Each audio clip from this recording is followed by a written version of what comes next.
Today is a special day, ladies and gentlemen. Usually I don't go on live until Tuesdays, Thursdays, and Sundays, as many of you mostly know. However, a lot has transpired within these last 24 hours. Of course, yesterday was the verdict in the Derrick Chauvin matter. And then today, of course, right when that verdict was read, or rather, yes, I mean, yesterday, we have the death of Ma'Khia Bryant, who was shot by an officer. His name is Nicholas Reardon.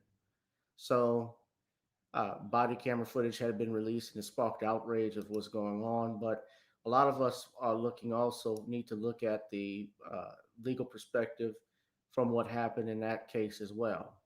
And joining me to make sense of everything is a special guest, a friend to the program, retired homicide detective out of Brockton, Massachusetts, Ken Williams. And Ken has been on the force for 20 years. He's a use force expert. He has his own website, kndwilliams.com, where I believe that's what it's called. Ken will correct me if I gave the incorrect information. But K Will Services, excuse me, kwillservices.com. And we will go in and discuss everything from the Derrick Chauvin situation and the shooting of Ma'Khia Bryant. For those that are tuning in, I ask that, and for my mods that are there, I'd ask that you please hit the like, share, and subscribe button. And I want to warn you all too, we will be looking at some of the footage from the Bryant shooting so we can analyze it. So you're forewarned that the situation, if you have not seen the video, it is graphic, it is upsetting. But first, we want to take a little break and get started very shortly. Ladies and gentlemen, this is Gavin Reshaw with Gavin Reshaw Presents. Whoever you are, wherever you are, I hope you are blessed and doing safe. Shout out to all who are watching via Facebook. Shout out to all on my YouTube channel, Gavin Richard and Gboot2786, as well as Periscope at Gavin Rich 2786. Let's get it started.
All right, everyone, welcome to another edition of Gavin Richard Presents here on YouTube and on Facebook.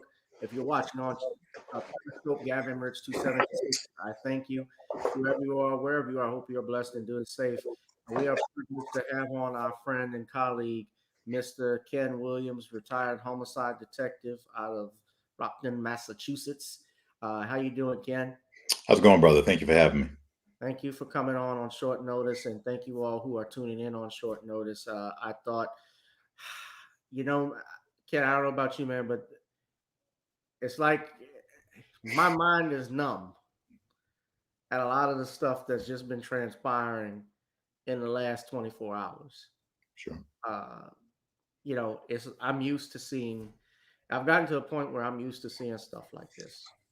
Uh, you know, Yesterday we had the verdict, and even before the verdict was rendered, I learned about a shooting in Tennessee, in Knox, Tennessee, about a young man, Anthony Thompson Jr., who was killed under mysterious circumstances at a high school by police officers. I don't know exactly how that transpired, and that was involving from my knowledge, his girlfriend's mother calling the police on him, and she even showing remorse about what happened, about how she should be alive. I don't know how to make of this. And then we have the verdict: Derrick Chauvin found guilty. We also had the then we have the Ma'Khia Bryant shooting. Now, I think people have to realize, and shout out to all the people in the chat. Uh, First and foremost, what were your thoughts on I said George Floyd verdict, but it was Derek Chauvin verdict, excuse me. What were your thoughts on the verdict when it was announced yesterday? I wasn't shocked by it. I thought that the weight of the evidence to convict the officer was overwhelming, but at the same time, like everybody else in the community, because 99.9% of officers that are ever charged with anything seem to be exonerated despite evidence and stuff. Yeah. You have that always looming. It would be different if, police officers were being treated the same as every other citizen in the community, that faced jeopardy in courtroom. So I understand, the reservation that people, had, even my reservation to a certain extent, in the very beginning of it all, until I kind of got a chance to see, that video. I just didn't see how he was going to overcome the citizens that recorded his actions out there on the street corner. And it became a tremendous hill for him to climb, which is why the experts that were hired were coming up with all types of stuff, like maybe Mr. Floyd smoked on the tailpipe of the exhaust pipe of the vehicle or something like that to cause his death. It was Ridiculous. just That was outrageous. ridiculous. Yeah, just outrageous stuff. Yeah, that one was that one they were just grasping for straws at that point. And I felt also, this is my thing too, is that in the game, in the long run, there have always been pawns that have been sacrificed uh, by the dominant society where they go to jail. This is a rare rebuke of police misconduct, as this article says. I mean, look, the men who killed James Byrd, one of them, James Byrd was the black man in Jasper, Texas. Now, this wasn't a police involved shooting, of course, Right. but Right. he was dragged by these men, and they actually got the death penalty, which was only the second time in Texas history that a white man had ever gone to death row for murdering a black person. The only other time was over a white man killing a slave, which was a property issue, and he was sentenced to death for that. So that was rare. But I mean, we've seen videos, Rodney King. I've seen Eric Garner. Eric Garner was on tape. This was Tamir Rice was on tape. John Crawford was on tape. This was a rarity, but I think it really just there was nothing. I think it was where people just couldn't defend it. There was nothing to defend in that. Correct. I mean, when you have a person that is in police custody, if we talk about the legal aspects of it, I mean, the complaint that he resisted arrest was over. He was in police custody. He was handcuffed. He was walked from one location to another location. And if the argument is that he didn't want to sit in the back of a police cruiser because he was claustrophobic or whatever the condition was, you know what you do? You call somebody up and say, let me get a bigger vehicle, or you transport him to the hospital if he's having some sort of breakdown, or if he's on some sort of psychedelic drugs, you transport him to the hospital if you're in fear of, that. The police, instead of doing that, tortured the man and then killed him. So, I mean, he's in their custody. He's, you can't torture a person that is in your custody. You got to bring him to court and let the punishment be served and dispensed by a court. And, the street justice that police are exacting, and it's not even justice, it's just lynching someone in broad daylight on the street. It's got to stop. I thought that, in my opinion, I didn't think he was going to get a murder charge. I thought it might likely have been manslaughter. That was just my opinion, and I thought even how juries go, it could have been a possible acquittal. You just never know what may happen at the last minute. There is such a thing as juror nullification, but but to be found guilty on all three counts says something. Now, I've told people it's not over with yet because 8 weeks from now you have sentencing. Uh, we don't know exactly how long the judge is going to give him a time frame or how much time he's going to be doing for this. The reports, I believe, he could get at most to 75 years. That's based on aggravating circumstances. He might be able to get less depending on what the judge decides. I know up in Illinois, I'm not sure exactly what the maximum sentence was, but the Laquan McDonald shooting that took place, the officer in that case, he was only sentenced to, I believe, 5 years, if I'm not mistaken. He barely did that much, and that was a third-degree murder charge. Yeah, my take on it is that the judge in this case, he has Chauvin, which decided that he was not going to take the witness stand and explain his actions himself. You have the aggravated circumstances of a man being murdered on a street corner over 9 minutes, where civilians are on that street corner pleading with the police to stop killing this man. So there's that bit of it as well. If a judge wants to go and hang his career on allowing a murderer to come back out into the community after everyone has marched and protested and raised hell over them being concerned about their safety in that community based on that murderer, then that judge needs to find another career, maybe retire or something like that as well. Could it happen? Sure, but I think the judge is going to really hammer him if I believe that's what's going to happen. Well, let's look at the situation in Los Angeles in 1991 when Latasha Harlins was shot in the back of her head by the Korean store owner. I mean, that was on tape, and the judge in that case gave her a suspended sentence. Now, I'm not saying, and I don't believe that is going to happen in this. Judge Cahill, I have found that he's actually been in more control of his courtroom. But I thought it was hell of interesting, though, Ken, and I don't know if you saw this when he mentioned the Maxine Waters comment and stating how they say it here. If you read the Yahoo News report, he says under appeals, when Chauvin's lawyer, Eric Nelson, had asked the judge to declare a mistrial, arguing that jurors could not have avoided media coverage of the protests surrounding the trial, when Representative Maxine Waters, who said protesters would need to get more confrontational if the jury did not find Chauvin guilty, Cahill denied the motion, but said that Waters could have opened the door to an appeal that may result in this whole trial being overturned.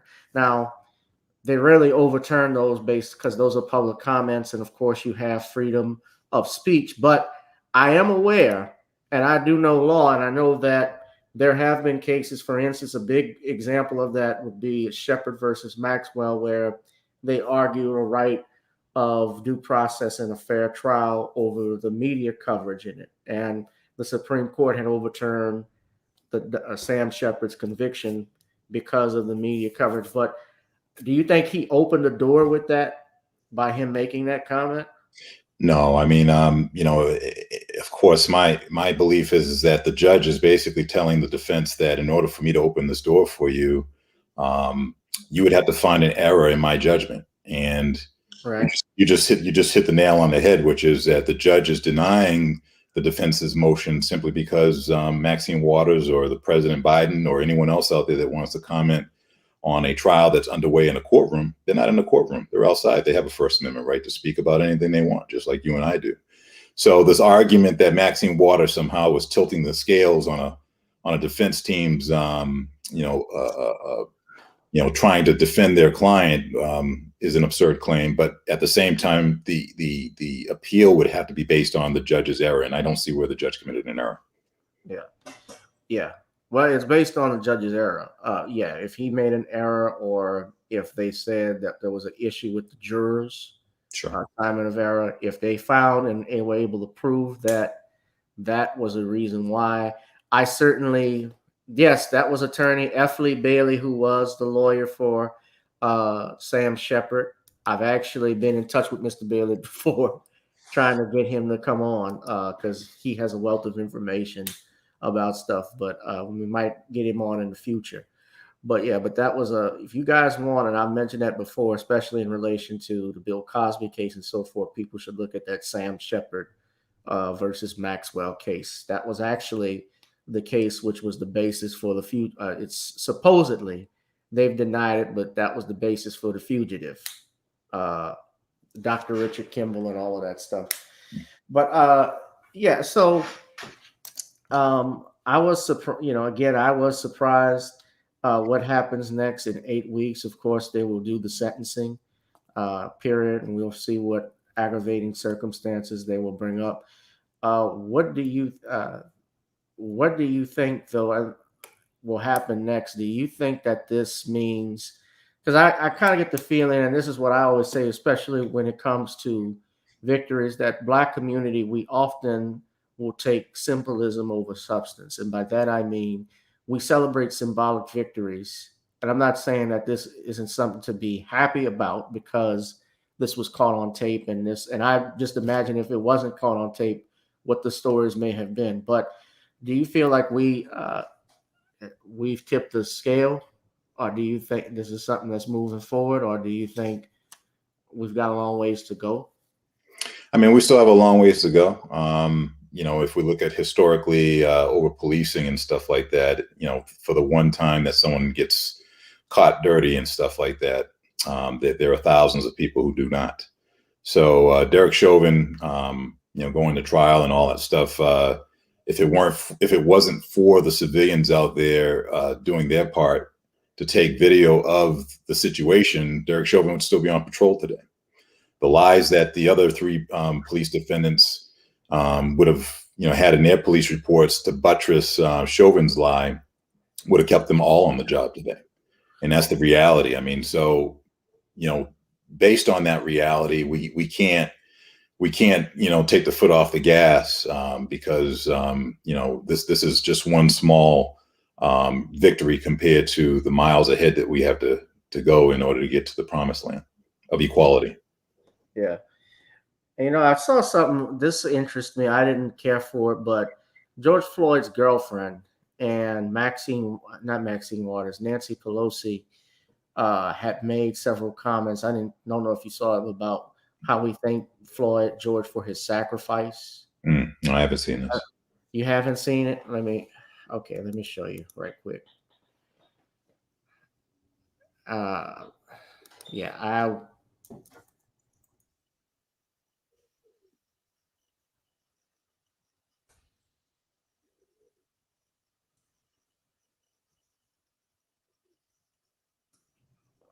hold on one second. Sure.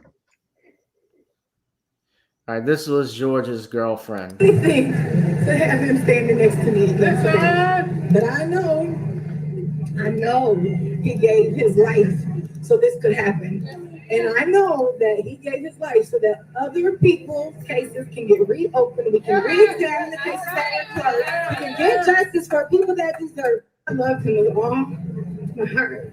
And I'd do anything to have him standing next to me again today. But I know he gave his life so this could happen. And I know that he gave his life so that other people's cases can get reopened. We can re-examine the cases that are closed. We can get justice for people that deserve. I love him. And this one was from Nancy Pelosi. Floyd, for sacrificing your life for justice, for being there to call out to your mom. How heartbreaking is that? Call out for your mom. I can't breathe. But because of you, and because of thousands, millions of people around the world who came out for justice, your name will always be synonymous with justice.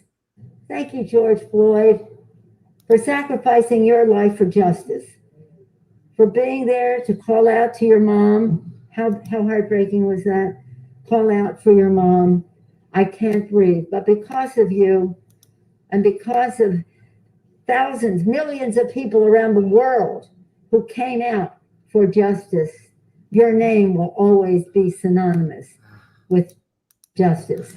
Okay, I can't watch it anymore. You know, never miss an opportunity to. It looks like nobody misses an opportunity to push something, but I didn't care for that.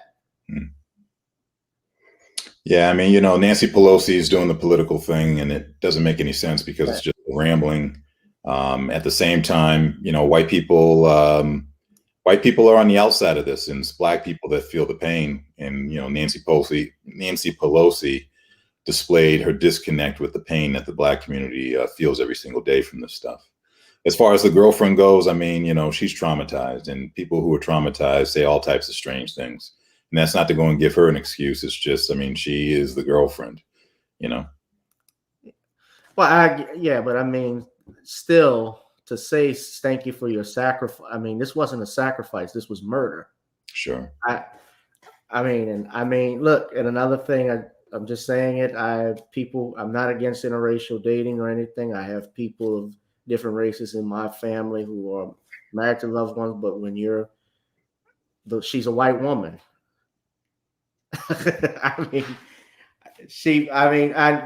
They have a disconnect still with the black community. And, Pelosi, that was worse than her getting on one knee and wearing a kente cloth. Because I thought she would have come out and said Wakanda forever after that. At least she didn't. But they never missed a moment to pimp the community. I mean, in order to have our perspective and our experience, they would have to be, they would have had to have the ability to walk in our shoes. Sure. And they haven't. And, we can never forget that. And that's the reason why reparations is so important, because if they had to pay out the trillions of dollars that are owed as a debt to black people for America being the richest, place on the planet, they would then be reminded every single day in their wallets how we got here. And it wasn't because of them pulling themselves up by their bootstraps. It was a result of them kidnapping and raping and pillaging and doing all types of stuff to other people. Yeah, this country was founded on blood. That's murder. Yeah, just like everything else. Well, I mean, when we think about, and just to help the viewing audience understand, when we say that, we're not just saying it, as a blanket kind of check. I mean, you had white people that came here and fought with the indigenous folks. They then fought and went over to another land and grabbed black people to bring them over here and criminalize their skin color for their entire lives, their existence. Then they fought with the Mexicans because Texas at the time was a part of the Mexican territory. And this was during, before the Missouri Compromise. And then they fought with the Mexicans because when white folks moved into the Mexican territory, they brought black people with them and forced black people under gunpoint to that same system that was happening in the southern states. And then when Mexico, the government said, no, you can't do that here, they then went to war with Mexico. That's the Alamo, where all the white people got wiped out. And then later on, the soldiers from the government came in and then fought against the Mexicans. And that's how we won the territory of Texas. So, what I'm trying to say is that, whether you're Asian and you came here, you immigrated here because of the gold rush, they got mistreated. Whether you're Asian because of Pearl Harbor, you still got mistreated. So there's a history here of everyone else being the problem except white people, because white people want to see that from their perspective, but everyone else that isn't white sees it from the white perspective and their perspective. And that's important for us to go and say it that way. Yeah. Well, that's true too. They did get mistreated. Other groups have, but I mean, what happened with us, man, was a catastrophe of enormous. What happened to us has never been done in the past history, right? And a lot of these buffer classes that we see, because I mean, look, I've been seeing this stop Asian hate thing that's been going on. Mm-hmm.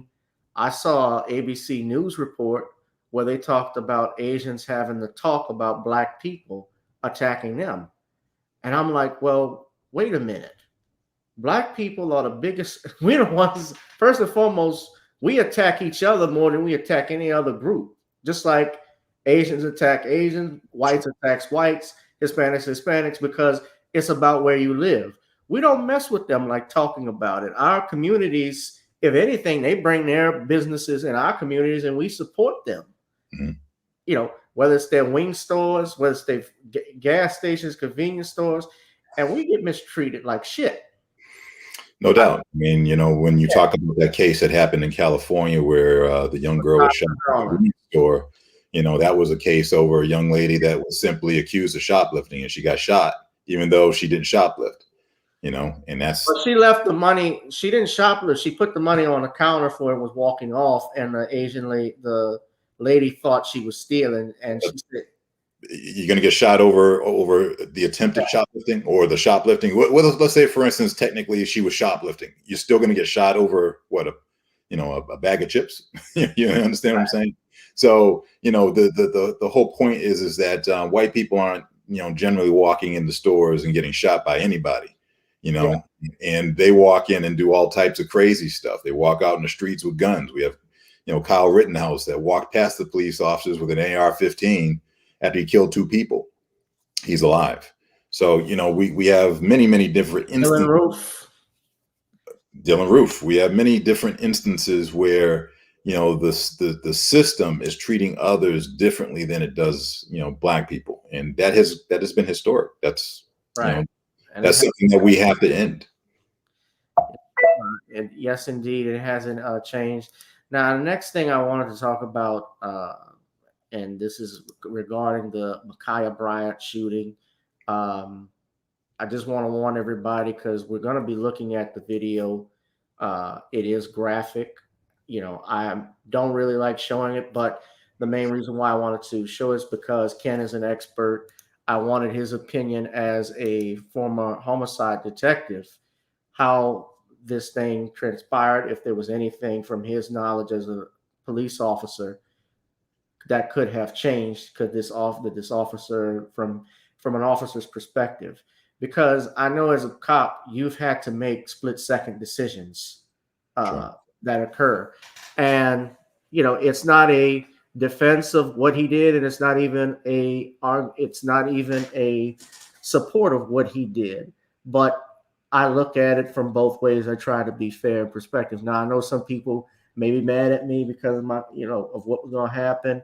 I saw Sister Nicole, shout out to her and her show. And, obviously people are upset because this just happened with the George Floyd thing. People are emotional, but we can't make decisions based off of emotions because it'll cloud your judgment. That's just me. So I want to show, without further ado, I'm going to show this. Now, if you guys don't want to look at it, it is graphic. So I'm just giving you fair warning. So you have I'm going to give everybody 10 seconds if they want to turn away. And let's say while we're in that 10-second break, rest in peace to Ma'Khia Bryant and condolences to the family. Rest in peace, Ma'Khia Bryant. I really wish this never happened. All right.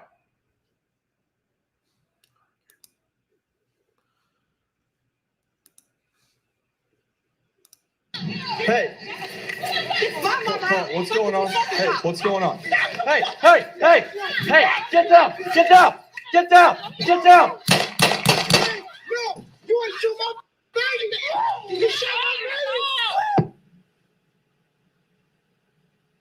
Now, this was released by the Columbus Police Department.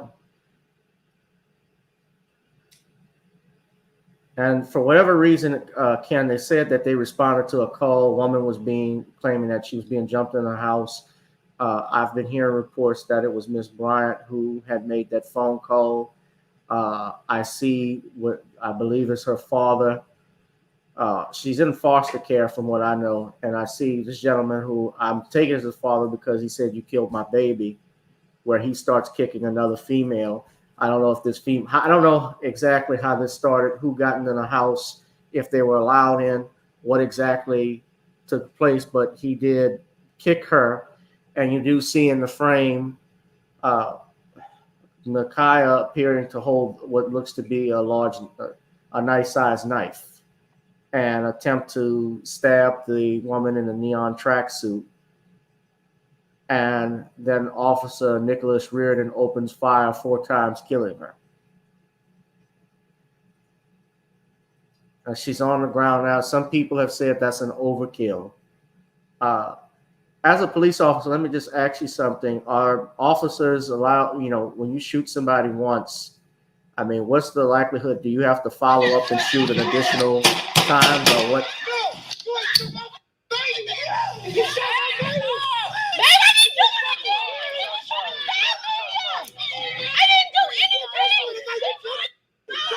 Ken, I was asking you, let me pause it right quick.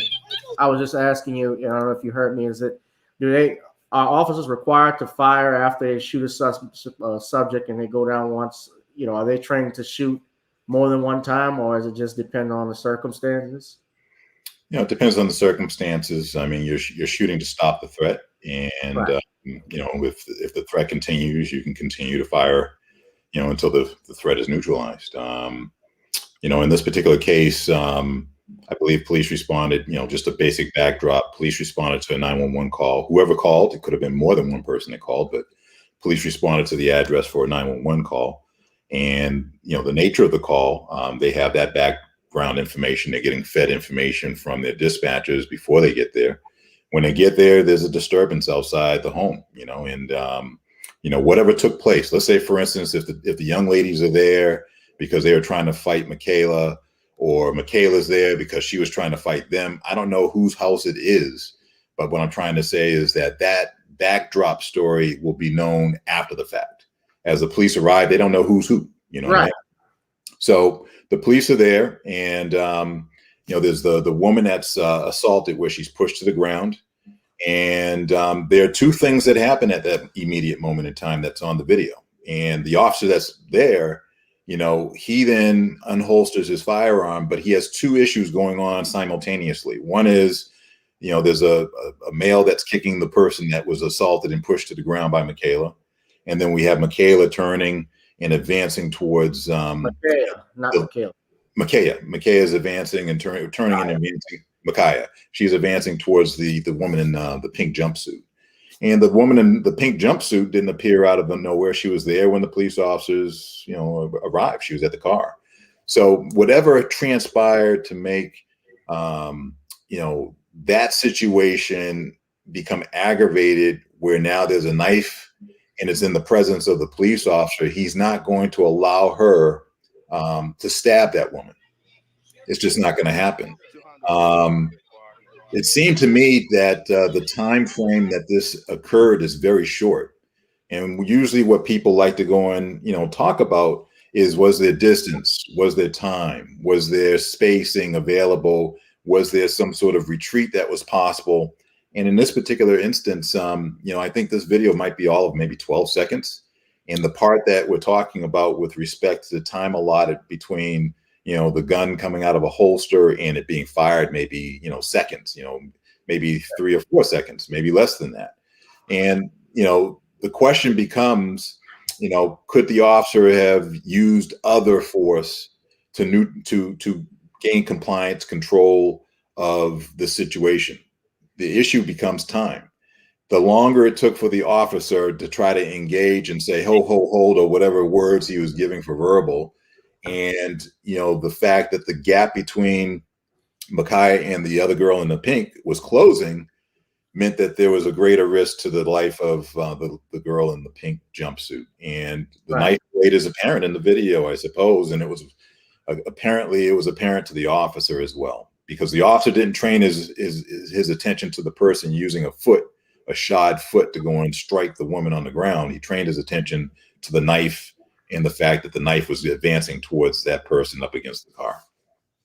Right. Well, and I mean, again, a split second. I mean, that split second that officers have in to respond, and obviously, even if Ma'Khia were being attacked in her home, the officer, as you said, he doesn't know who made the 911 call. He doesn't know who the parties are unless there's some information that I'm not aware of, if he's familiar with the parties or so forth, but I doubt it. He sees a knife in one girl's hand. about to stab another, and he pulls his weapon. Now, I have heard this. Could he have used non-lethal means? Could he have used a taser in that circumstance?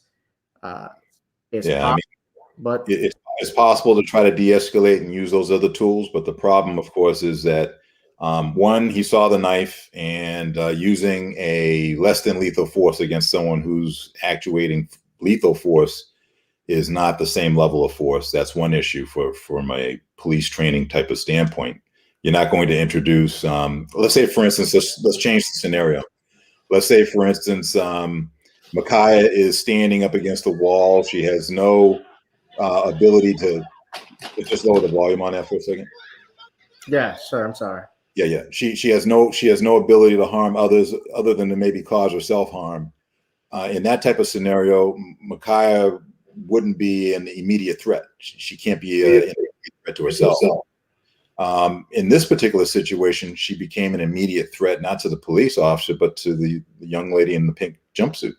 And based on that alone, I mean, you can't, there's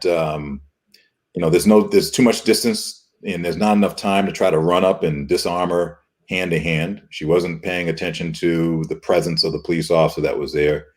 And a taser, you could try to go and discharge a taser, but there's no guarantee that you're going to actually have the probes hit your target. So he had his gun out, and with the time that he had left to go and make a decision, he used his firearm to stop the threat. Yeah, and I did hear him give commands for her to stop. And let's make this clear. This is a completely unbiased type of position. I'm not up here, trying to look at the police's position. I'm only trying to think of the young lady in the pink didn't want to die that day either. And if we look at it technically, for the officer to take out his gun and then fire those shots at Ma'Khia, he took a hell of a chance on hitting the other girl, yeah, or even his bullet. I mean, a bullet doesn't have a name on it. It could have gone into another neighbor's house. It could have hit some of the bystanders as well.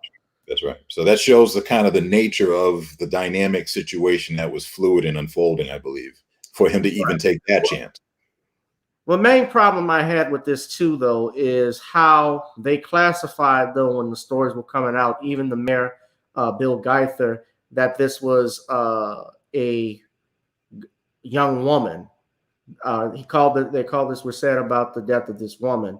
This was not a woman. This was a child. And the media technically, they always look at black children like a brute or not as children. And I remember when Trayvon Martin when George Zimmerman was going through his trial, they categorized Trayvon as a little thug and all of his stuff. He's tatted up. He was tall, which I know kids who are 15 years old that are over 6'1". That happens. That doesn't mean that they're still not a child. Bishop Scott, hello. He says, did it take 4 shots to stop the 16-year-old child, the 16-year-old? I mean, for that officer in that moment, that's what he felt it took. I mean, if the knife was dropped after shot number 1, then that may be something that people will look at. But, if the shots that I heard are in succession, they're not bang and then waiting and then a bang and then waiting and then a bang. They're in quick succession and, rapid fire, one after the other. There may not have been an opportunity for her to even drop a knife, once she got shot. It may have just been that was it. Yeah, it happened so quickly, it looks like. And, what I think, though, and I will say this too, I feel like all adults in this situation have failed. I don't know exactly the circumstances of what went on in that house, but I saw the father kicking another girl. Yeah, he didn't intervene, did he? Didn't intervene. I don't know if there was a break-in of some sorts. I don't know exactly what it is, but I felt that at whatever the situation was, that the adults really didn't take control of the situation, because it shouldn't have escalated. Whatever it was with teenagers getting involved, one brandishing a knife on another one. Let's back it up and introduce a completely different set of facts that we don't know. Maybe the case, I don't know. let's say, for instance, two other girls show up and they threaten to do bodily harm or injury to Ma'Khia. All right. Yeah. Let's say, for instance, that's the scenario, right? Right. The problem becomes that once that threat is no longer present, even if you have a stand your ground law, for instance, you don't have a duty to retreat, but the threat has to still be ongoing and immediate. The girl that's at the car, she's just standing at the car. She's not armed with anything. The police officer's there. So whatever happened before the officers arrived, there's a cooling off period. And now, after that cooling off period, if that scenario were to hold true, Ma'Khia chasing and then running after this young lady with a knife is unjustified based on even stand your ground. Yeah. Well, it depends on how long the cooling off period is, because it's just a matter of seconds. Because the police are there. You know what I mean? It would be different if the police. Well, the police, yes, they are there. But I mean, something else though too, Ken, that I noticed since you brought that up, we don't hear any sirens. We don't hear. I do hear the officer's commands when she's out the house ready to attack, but there's no sirens going off. No command. You know, outside of the commands when this happened, you know, they were in tunnel vision. They probably didn't see or notice the police cars that were right there either. I mean, I don't know. I can't speculate on what was known and not known. I know in the video, one of the things I caught that I did not catch before was there was a line of police cars in a row at the scene. I know the video, a lot of times with these body worn cameras, they don't start audio recording until after there's a delay. So whether or not there were sirens out there as they arrived, I don't know. I'm sure if they have probably some sort of dash camera on their cars that would be, that would have captured that. But the point that I'm trying to make though is that at the end of the day, the decisions that are being made, and every one of us, there's nobody on the planet that has never committed an error. There's nobody on the planet that has never committed an error. This young 16-year-old girl, she made a huge error. And we hate to see someone so young with so much life ahead of them, find themselves in this position. I don't know who the lady in pink is, but I would think that if she was about to be stabbed based on what I saw, she's probably appreciative that she wasn't stabbed too. And that's the tragedy of this situation, is that whatever happened beforehand that created that situation doesn't justify what occurred that we see on the video. Right. And I mean, nobody here that I know of outside of you and Taisha, who's a cop, or at least people who have served in the military, I don't know exactly what it's like to respond in a split-second decision like that, where life is on the, and obviously it's not, and look, Lord knows that I'm not a fan of American policing right now and the procedures necessarily that they have, but I call things how I see it. Mm-hmm. So I just look at it in honesty, and I'm not going to say that she deserved to be dead. I wouldn't say that. I also won't say that the other girl deserved to be stabbed either, because I don't know what the facts and circumstances are until everything comes out as to what happened. But in that situation, I also get why the officer, because I've seen it before, split second decisions, officers don't know who's who. And all I see is, and he sees is, someone holding a knife about to stab another person. Sure. And in that situation, all police shootings are not the same. What happened in this situation, I don't compare that to George Floyd or Tamir Rice. Or I think when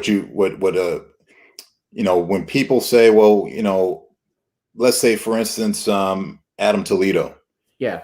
Adam Toledo is a young kid.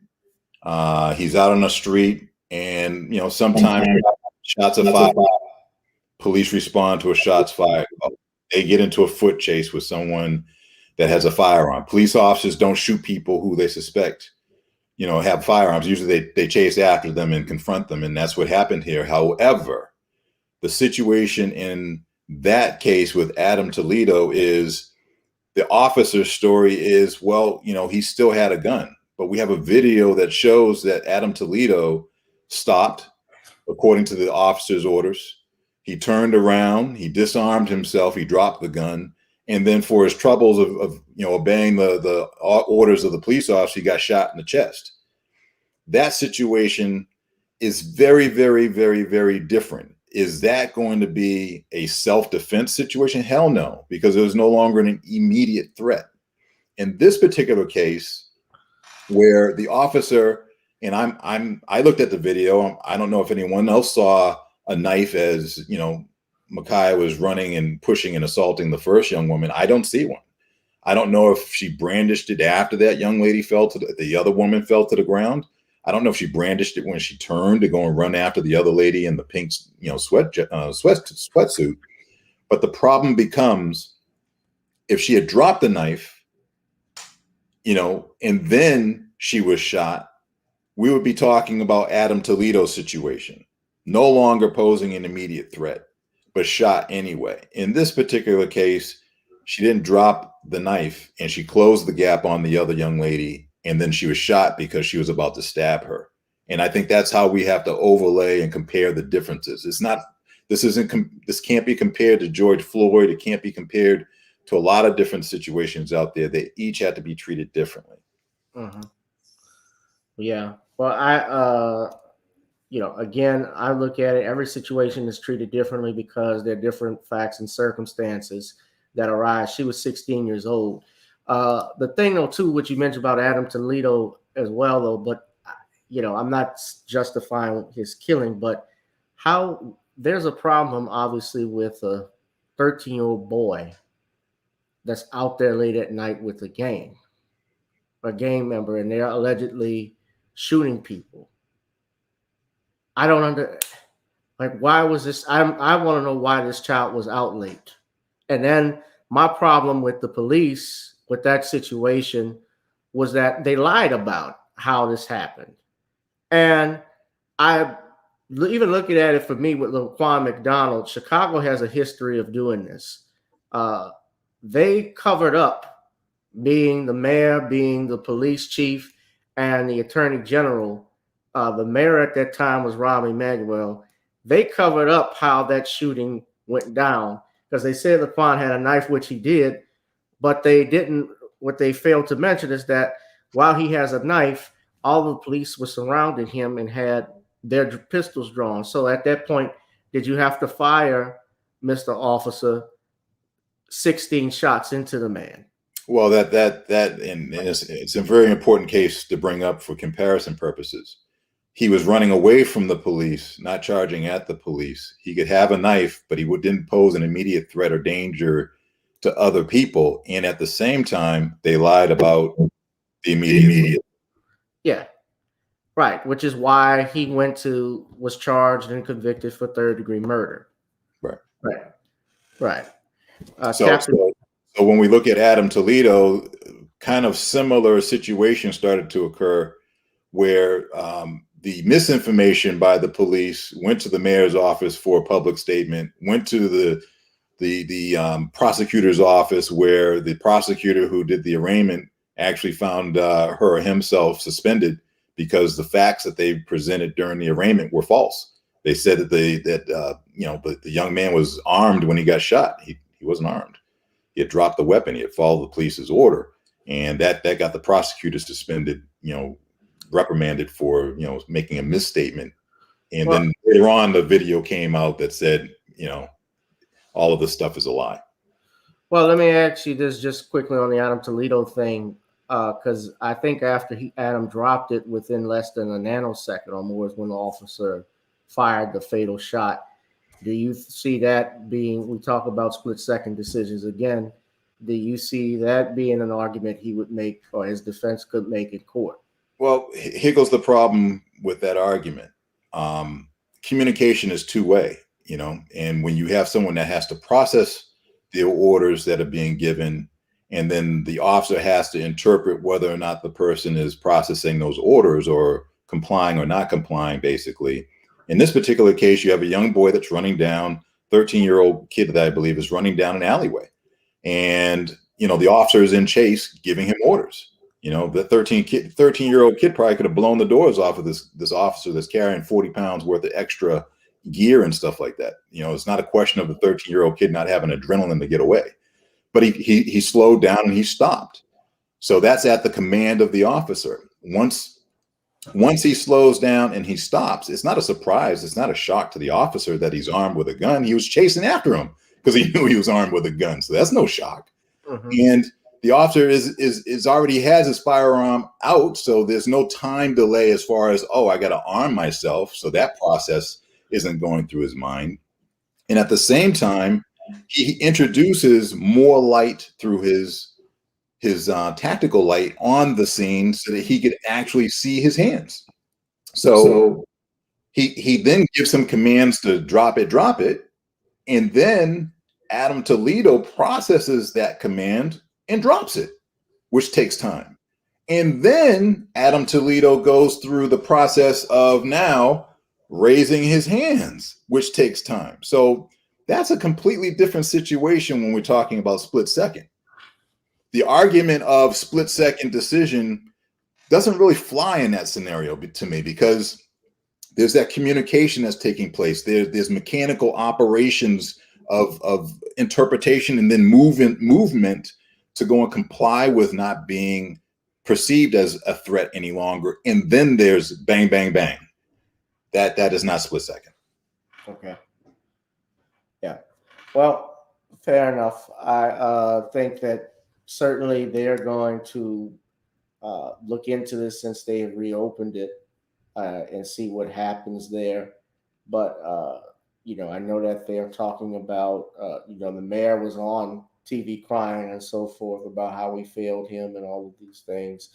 I don't see the same situations that they do for our people, for our children, when it happens to others. But I certainly appreciate your opinion, your thoughts on here and what you saw as a police officer. We'll find out, I guess, what happens more with this case, because obviously it's under investigation, and he's now on administrative leave, being Officer Nicholas Reardon, who killed Ma'Khia Bryant. We have some people in the chat. Let's see. Captain PYT says it was totally uncalled for, overkill in both situations. Majority of cops are not capable of protecting blacks. They are very patient when it comes to non-blacks. True. That is true. Yeah. there's no argument here on that. That's for sure. Yeah. Yeah. I don't doubt that. Well, and it's important for everyone to understand. We need to be upset that another life was lost. We need to be able to air our grievances, because the police institution historically doesn't and has not earned anyone's trust, as far as black people go.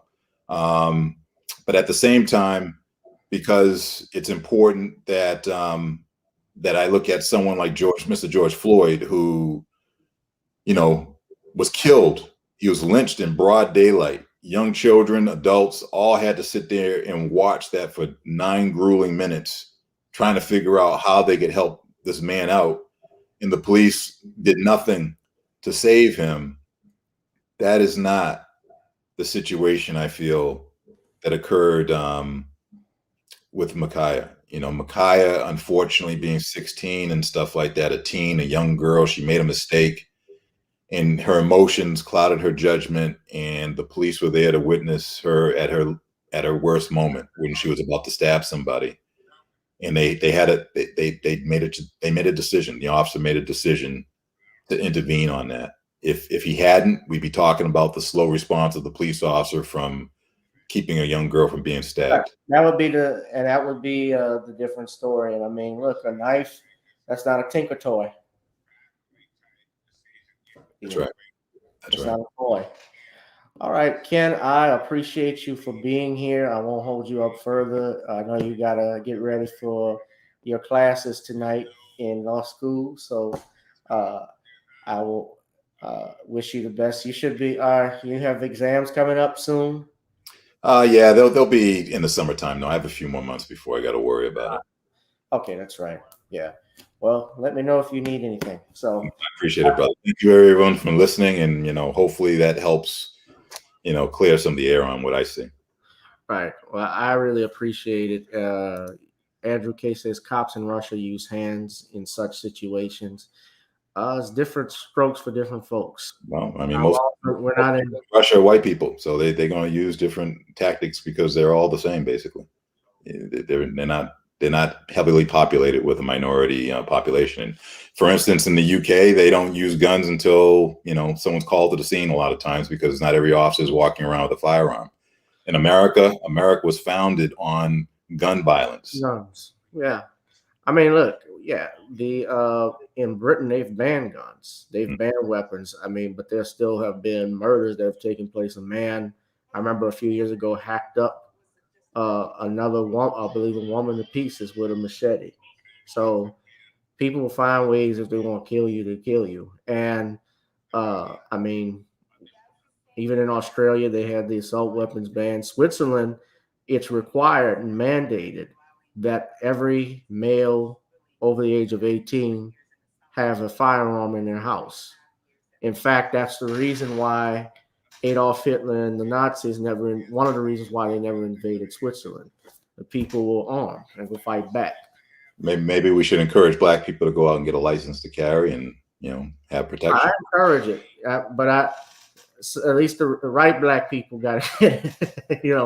Well, I mean, if more of the Black members in the Black community had their own stuff and they were legally licensed, I'm not talking about someone going out and stashing their gun underneath the rock someplace outside because they're illegally possessing it. I'm talking about the right folks who are licensed.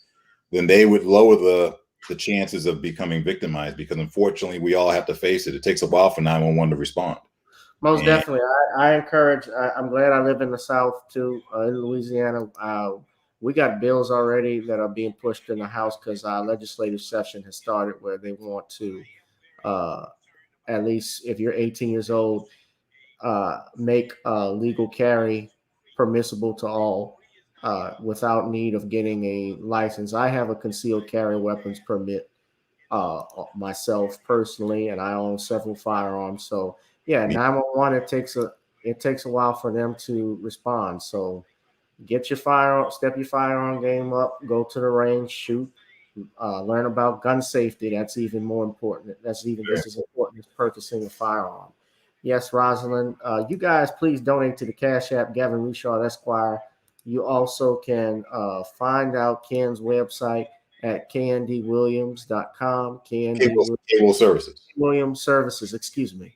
K-Will Services. kwillservices.com. kwillservices.com. I'm going to put a link. I showed that to you all earlier.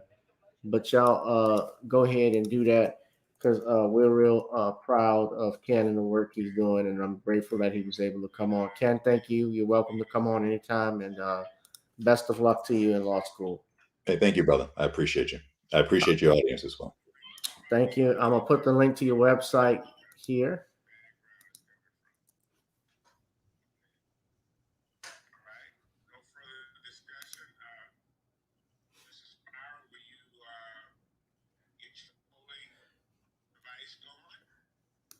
All right. It's in the comment section. And you guys be safe, be blessed. Ken, thank you. And guys, again, I will be back tomorrow. It is Random Topics Thursday. Sean James will stop by, as well as John Winthrop. John is the owner of Cajun Fire Brewery. And we will have a brief discussion about Blacks in the brewery business and what he's trying to accomplish here in New Orleans. So you all stay tuned. God bless everybody. All right.